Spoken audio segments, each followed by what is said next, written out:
Liverpool absolutely dismantled the best pressing side in the league. Yes, you heard it right. Our most recent 3-0 win wasn't only a great result to put things back on track in the Premier League after that unexpected Nottingham Forest game, but it was also concrete proof on how devastating the Reds' build-up phase has become under Arne Slot. Now, many of you might be wondering, how can Bournemouth, a mid-table side, just one win so far this season, possibly warrant being one of the best pressing teams in the league? And how does this make Liverpool's first phase of play so good? Well, that's what we're going to explain today, guys. From why Bournemouth had the most efficient pressing line in this league going into their clash with us, and how Arne Slot's men managed to outplay Iraola's tactics. So hit that like and subscribe button, and let's jump straight into a further analysis. So as we all know, our only loss of the season came against Nottingham Forest, a side that is more than happy not to engage in a high press and instead sit in a low to mid block for most of the game. This is where we started to have issues as we struggled to penetrate Forest's block without the ability to use one of Slot's favourite tactics, baiting the press with a patient build-up phase to create spaces in behind, and then attack in a more direct way using the likes of Salah and Diaz. Such a devastating tool was there for everyone to see against the other three opponents we faced in Ipswich Town, Brentford and Manchester United. Three sides that didn't park the bus and instead tried to press us high up the pitch, which played directly into our hands. Now, going into this Bournemouth game, and given all that we just discussed, one would have thought that it would be an easy match, especially with the Cherries being a press-reliant side since the arrival of Iraola. However, in reality, that wasn't the case, because contrary to all other teams that we faced, Bournemouth's pressing system was the most efficient in the whole league. It was the perfect opportunity to test out Arne Slot's build-up tactics. But before we get into how we managed to outplay the Cherries' press, we need to first explain why it's the most efficient in the league. After all, it might not make sense to some. See, it's safe to say that Bournemouth have been on an upwards trajectory since the arrival of Iraola in 2023, who led the Cherries to a 12th place finish, the highest in the English top division since the 2017-18 campaign. However, the most impressive side of Iraola's Bournemouth was the relentless and organised pressing structure they deployed, which allowed them to be the 6th highest side for total high turnovers with 346, from which they scored 7 goals last season. You can see in this radar chart from last season how highly the Cherries ranked when it came to pressing, sitting in the 86th percentile compared to other clubs in the top 5 European leagues.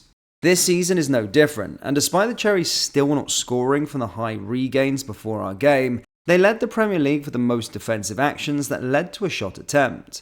But that's not the only proof about how efficient their pressing was. Check this out. The Cherries forced their opposition to lose possession in dangerous areas an average of 32 times per game, and allowed them to complete only 78% of their build-up pass attempts, the third lowest in the league behind Brighton and Tottenham. Simply, they were extremely tough to play out from the back against. Just ask Chelsea, who faced them a week earlier and lost the ball 39 times in the danger zone against Bournemouth. Now, one thing we need to highlight is how exactly does the Cherries press their opponents, which will later show the brilliance of the Reds' build-up phase. First, they do it in an extremely aggressive manner. They had the 5th most intense press with 9.71 passes allowed per defensive actions. They are just relentless. Secondly, it's the well-drilled pressing system Iraola had been implementing on this side. Typically, Bournemouth would line up in a 4-2-3-1 base formation that shifts to a 4-2-4 during high pressing and drops back to a 4-4-2 mid-block when their initial pressing line is bypassed. Now, to give you a heads up, in this video we're going to focus on Bournemouth's high pressing instead of their mid-block, so let's dive deeper. The front four are always high, with Evanilson and Kaiva leading the pressing and pushing onto the opposition centre-back, while Semenyo and Tavernier cover the wide areas. Both Lewis Cook and Ryan Christie take turns in following up with the press in central areas. Sometimes they both push together in the opposition and are deploying a double pivot system, denying them the chance to receive comfortably. It might look like a simple approach, but in reality it's far from that. Bournemouth use a hybrid pressing system that goes man-to-man ball side and zonal in other areas. For example, here you can see the Cherries deploying a man-to-man press on the left-hand side, where Chelsea was trying to play out from the back. Meanwhile, Semenyo was covering the right-hand zones. In summary, it's an intense and extremely calculated pressing structure where players need to clearly understand their pressing triggers, all while not committing too many up front to leave themselves exposed at the back. If done correctly, the Cherries can lay traps on both flanks where the winger and the striker can put pressure on the ball carriers. But they can also trap the opposition in central areas where the pivots push aggressively while the opponents receive with their backs to goal. So if that's all good and wonderful, how come Slot's men managed to tear it to pieces? Well, that's what we're going to dive deep into right now, so buckle up because you're going to enjoy this part. 5 minutes into the game, we can see how the Reds played through the Cherries' press. It all started with Van Dijk inviting the pressing as he took his time on the ball. As we explained earlier, Bournemouth's press, led by Evelinson and Kluivert, went for the man-to-man system ball side when Konate received the pass from Van Dijk. Now, the best way to counter a man-to-man pressing system is to first take more than one touch in order to draw in more pressure, have your teammates on a constant move to create space, and then switch up play from danger into the created space. This is exactly what happened as Konate took more than one touch before laying a simple pass to Trent. Meanwhile, both McAllister and Gravenberch started to move to lure in the Cherries players. And then the sequence ended with Trent also taking 2 touches before launching a switch towards Robertson in the free space. From that sequence, the Reds were able to enter the final third. The second sequence we want to focus on happened just 2 minutes later, and if you can recall, we said we're going to focus on how we managed to play through Bournemouth's high press. So how does this sequence start with a throw-in in the opposition's half? Well, it's simply because the ball was played back to Konate, who turned it past it backwards to Kelleher with the aim to bait the press and draw Bournemouth's block, as you can probably tell. And again, the Reds initiated the opposition's man-to-man ball side pressing system by circulating the ball while taking more than one touch, leading up to this situation where Konate progressed the ball up the pitch towards Trent on the right-hand side. Similar to the up, back and through pattern we often mention, Trent laid the ball back to Konate, who advanced the ball with a through diagonal pass that switched the play towards Robertson, who was completely unmarked. And as you can see on this sequence, it also allowed us to make a final third entry that ended up with Luis Diaz taking a shot saved by Kepa. These are just 2 instances in the opening 7 minutes that Liverpool were able to break through the most efficient press in the league. So now let us fast forward to see how we scored our first goal of the game. Again, the sequence for this goal started at the halfway line, Konate taking his time on the ball before passing it. The Reds then kept circulating possession from right to left before passing it back to Kelleher.